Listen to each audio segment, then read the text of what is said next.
Good morning students. आज अपन अपनी business के सेकंड चैप्टर का पार्ट फोर्थ स्टार्ट करेंगे। चैप्टर क्या है हमारा? Forms of business organization part fourth. Okay, तो सबसे पहले हम स्टार्टिंग किससे करेंगे? Cooperative society. हमारा टॉपिक कहाँ से स्टार्ट है आज? Cooperative society. देखते हैं कोऑपरेटिव सोसाइटी क्या होता है। A cooperative society is an association. क्या है?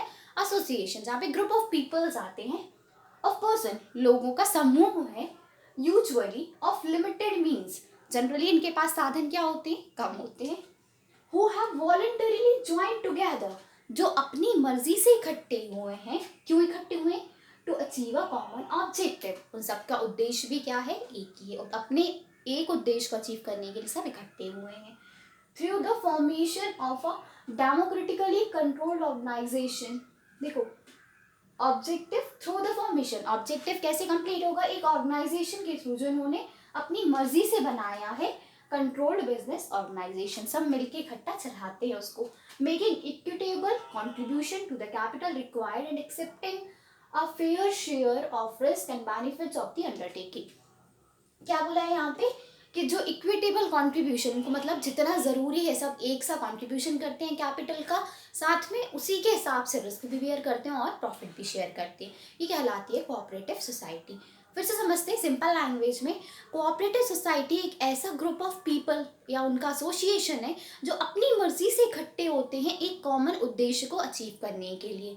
वो ऐसा ऑर्गेनाइजेशन बनाते हैं जहाँ पे सभी अपनी कैपिटल लगाते हैं और उस कैपिटल के हिसाब से ही अपनी रिस्क भी बेयर करते हैं, साथ में प्रॉफिट भी शेयर करते हैं। उसको बोलते हैं कोऑपरेटिव सोसाइटी। एक दूसरे से शेयर करके, एक दूसरे की हेल्प करके जो सोसाइटी बनती है वो कोऑपरेटिव सोसाइटी।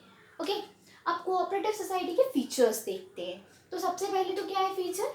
Voluntary association. ये कैसे बनी है? अपनी मर्जी से बनी हुई है। ठीक है, सब इकट्ठा अपनी मर्जी से, कोई मजबूरी नहीं थी इनकी कि हमें साथ काम करना है। देन सर्विस मोटिव, यहाँ पे इनका उद्देश्य क्या होता है? कम खर्चे में लोगों को अच्छी सर्विसेज प्रोवाइड करवाना। मतलब यहाँ पे इनका प्रॉफिट मोटिव नहीं होता है, सर्विस मोटिव होता है, लोगों को सुविधाएं देनी।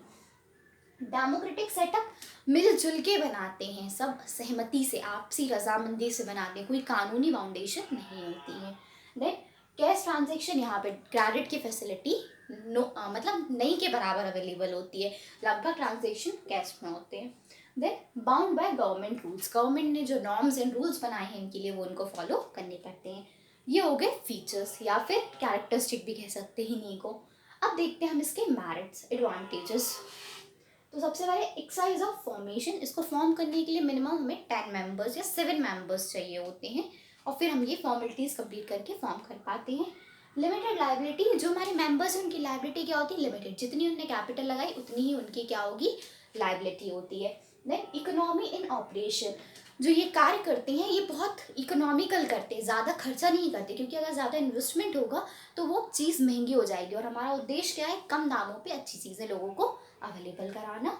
सोशल यूटिलिटी, सामाजिक ज़रूरतों को पूरा करना, समाज के लिए ये ज़रूरी भी है कोऑपरेटिव सोसाइटी, ये आगे समझ में आएगा क्यों ज़रूरी है।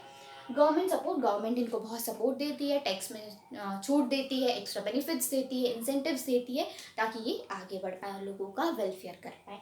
ये थे हमारे मेरिट्स। अब आगे देखते हैं लिमिटेशंस। लिमिटेशंस क्या है?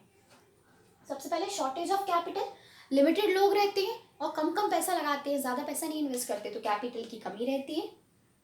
इनफिशिएंट मैनेजमेंट, कोई स्पेशल नॉलेज वर्कर्स हायर नहीं करते हैं, जो जिसको आता है वही कर लिया अपने हिसाब से, मतलब किसी भी चीज़ में स्पेशलाइजेशन नहीं होता है, तो मैनेजमेंट अच्छा नहीं होता है।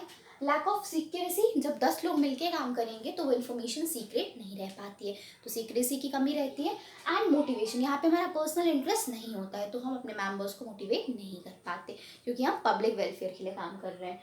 कॉन्फ्लिक्ट अमंग मेंबर्स, कई बार क्या होते हैं मेंबर्स एक दूसरे से अग्री नहीं करते और इस वजह से उनके बीच में कॉन्फ्लिक्ट्स क्रिएट हो जाते हैं। तो ये थे हमारी लिमिटेशंस, ये था हमारा कोऑपरेटिव सोसाइटी। ठीक है, अब देखते हैं हम next topic, type of cooperative society. Cooperative society के टाइप क्या होते हैं? तो सबसे पहली टाइप होती है कंज्यूमर कोऑपरेटिव सोसाइटी। यहाँ पे क्या होता है? कंज्यूमर कोऑपरेटिव सोसाइटी मतलब कंज्यूमर्स क्या होते हैं? इकट्ठे हो जाते हैं और जो गुड्स उन्हें चाहिए वो डायरेक्टली क्या करते हैं? मैन्युफैक्चरर से परचेज करते हैं और नॉर्मल पीपल्स को सेल कर देते हैं, बीच से होलसेलर और रिटेलर को हटा दिया जाता है। ठीक है, नेक्स्ट वन दिया प्रोड्यूसर्स कोऑपरेटिव सोसाइटी। यहाँ पे क्या करते हैं? जो रिसोर्सेज रॉ मटेरियल है वो कम दामों वाला रॉ मटेरियल परचेज करके डायरेक्टली हम क्या करते हैं, प्रोड्यूसर्स को प्रोवाइड करवाते हैं।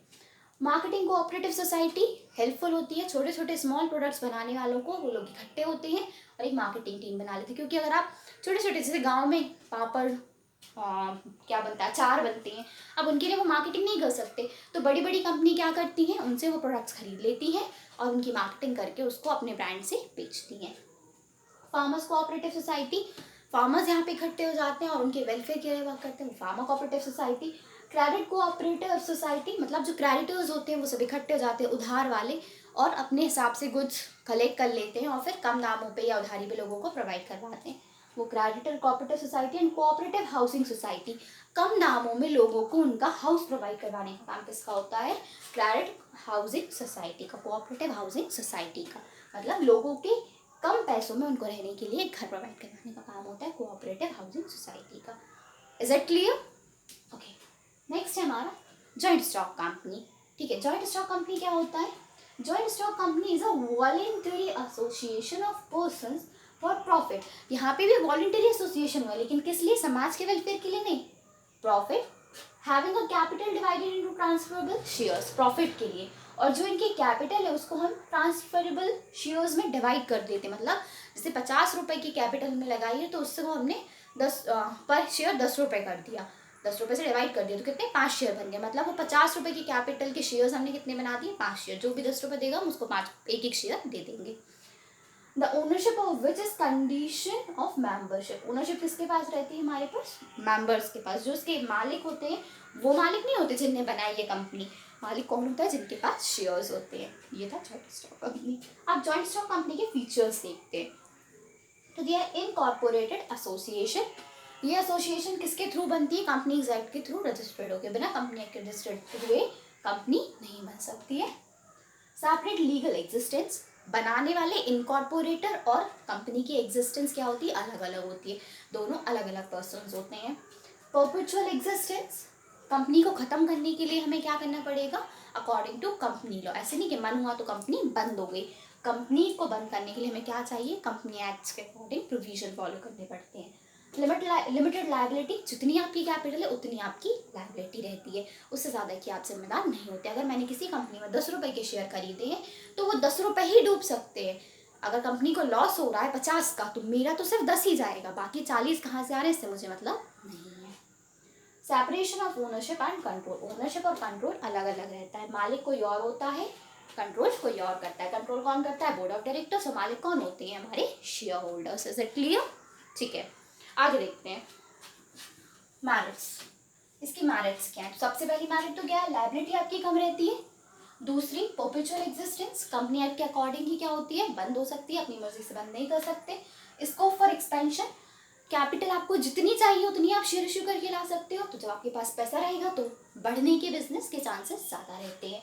ट्रांसफर ऑफ इंटरेस्ट, आप शेयर्स को आसानी से एक दूसरे के बीच में ट्रांसफर कर सकते हो। लेकिन अगर कोई पब्लिक और प्राइवेट कंपनी होती है तो पब्लिक कंपनी के शेयर्स क्या होते हैं, इजिली ट्रांसफर हो जाते हैं, लेकिन प्राइवेट कंपनी के शेयर्स को ट्रांसफर करना थोड़ा मुश्किल होता है, हो तो जाते हैं पर थोड़ा मुश्किल होता है। प्रोफेशनल मैनेजमेंट क्या होता है, कंपनीज में हम प्रोफेशनल्स को रखते हैं, जो जिस काम में परफेक्ट है, जिसने उस चीज़ में स्पेशलाइजेशन किया है वही हमारे यहाँ पे काम करेगा। तो मैनेजमेंट बहुत प्रोफेशनल होता है, कोई भी गलत काम नहीं हो पाते। देन लिमिटेशन, सबसे पहले लीगल फॉर्मेलिटीज़, बहुत सारी लीगल फॉर्मेलिटीज़ होती हैं, बहुत पैसा खर्च होता है, बहुत टाइम लगता है, इजीली कंपनी फॉर्म नहीं होती है। लैक ऑफ सिक्योरिटी, हमें हमारे एनुअल अकाउंट्स को क्या करना पड़ता है, प्रॉस्पेक्टस में डालना पड़ता है, इवन लोगों को दिखाना पड़ता है, तो सिक्योरिटी मेंटेन नहीं हो पाती। लैक ऑफ मोटिवेशन, पब्लिक को हम पर्सनल इंटरेस्ट के लिए, मतलब क्या होता है, ओनरशिप्स में जो होता है हम अपने इंटरेस्ट पे काम नहीं कर पाते, हम मेहनत कर रहे हैं लेकिन हमें सिर्फ प्रॉफिट कितना मिलेगा, जितना हमारे शेयर है, तो मोटिवेशन की क्या होती है, थोड़ी कमी रहती है। डिले इन डिसीजन मेकिंग, देखो बोर्ड ऑफ डायरेक्टर्स होते हैं तो सबकी सहमति से डिसीजन लिए जाएंगे, तो वो डिसीजन लेने में देरी हो जाती है, अगर कोई नहीं है तो डिसीजन नहीं हो पा रहे, तो वो डिले रहता है डिसीजन मेकिंग में। ऑल्गोरिथमिक मैनेजमेंट, देखो इसका मतलब ध्यान से समझना, बोर्ड ऑफ डायरेक्टर्स ही सारे डिसीजंस लेते हैं, तो कई बार क्या होता है, board of directors self centred हो जाते हैं, ऐसे डिसीजंस लेते हैं जिनमें उनका बेनिफिट हो, बाकी सबको वो इग्नोर करते थे, तो कई बार डिसीजंस गलत हो जाते हैं हमारे, क्योंकि पावर फ्यू लोगों के पास रहती है। उसके बाद कुछ इंपॉर्टेंट पॉइंट्स दिए, without registration a company can come into existence, बिना रजिस्ट्रेशन के भी कंपनी एग्जिस्टेंस में आ सकती है। Share of public company are easily transferable, अगर पब्लिक कंपनी के शेयर हैं तो आसानी से ट्रांसफर हो सकते हैं, but there are certain restriction, लेकिन कुछ रिस्ट्रिक्शंस हैं to transfer share of private company के शेयर्स को ट्रांसफर करने के लिए। देन एक और बार बार आप वर्ड सुनेंगे, common seal is the official signature, ये क्या है, एक तरीके का ऑफिशियल सिग्नेचर है ऑफ द कंपनी का, and it's affixed of all important document of a company, ये कंपनी के जितने भी इंपॉर्टेंट डॉक्यूमेंट्स होते हैं उन सब पे लगा रहता है। आया समझ में? Okay, have a good day.